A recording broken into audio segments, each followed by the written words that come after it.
গতকাল সন্ধ্যার পর থেকে রাজ্যের বিভিন্ন জায়গায় তুমুল ঝড় বৃষ্টির তাণ্ডব পরিলক্ষিত হয়। একই রকম ভাবে বামুটিয়ার বিভিন্ন জায়গার এই বিধ্বংসী ঝড় তুফান জনজীবনের উপর ব্যাপক প্রভাব বিস্তার করে।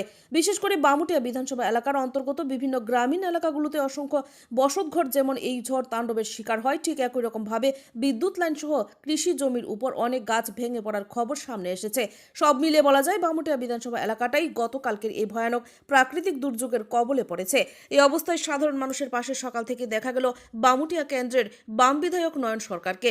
এমনিতেও তরুণ এই বাম বিধায়ক নানান সময়ে গোটা এলাকার সাধারণ মানুষের পাশে দাঁড়িয়ে নিরন্তরভাবে নজির তৈরি করে চলেছেন। আজ সকাল থেকেই বিভিন্ন ক্ষতিগ্রস্ত এলাকায় বিধায়ক সফর করলেন, কথা বললেন ক্ষতিগ্রস্ত নানান স্তরের পরিবারের সদস্যদের সাথে। এর পাশাপাশি মহকুমা শাসক থেকে শুরু করে বিভিন্ন স্তরের প্রশাসনিক ব্যক্তিত্বদের সাথে কথা বলে বামুটিয়া এলাকার জনজীবনকে স্বাভাবিক করতে সকাল থেকে ময়দানে রয়েছে বাম বিধায়ক নয়ন সরকার। গোটা বিষয় নিয়ে আমাদের প্রতিনিধির সাথে কথা বলার সময় বাম বিধায়কের স্পষ্ট বক্তব্য হচ্ছে, যাতে করে ক্ষতিগ্রস্ত পরিবারগুলো পাশে প্রশাসন দ্রুততার সাথে থাকতে পারে, তার জন্যই এই উদ্যোগ। Bureau report, Tripura news Bangla.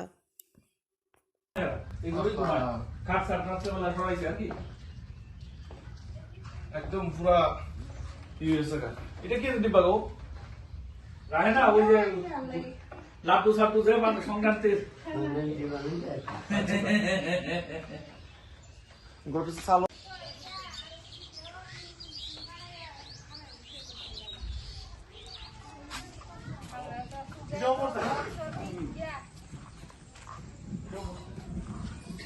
এটা কি আর করা আছে না এটার ভিতরে ওই পোল্ট্রি মুরগি পুরো রাখতো।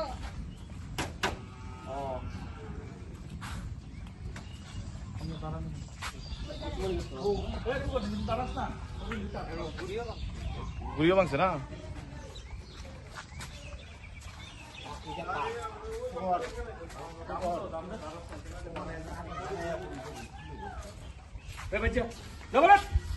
সময় দিল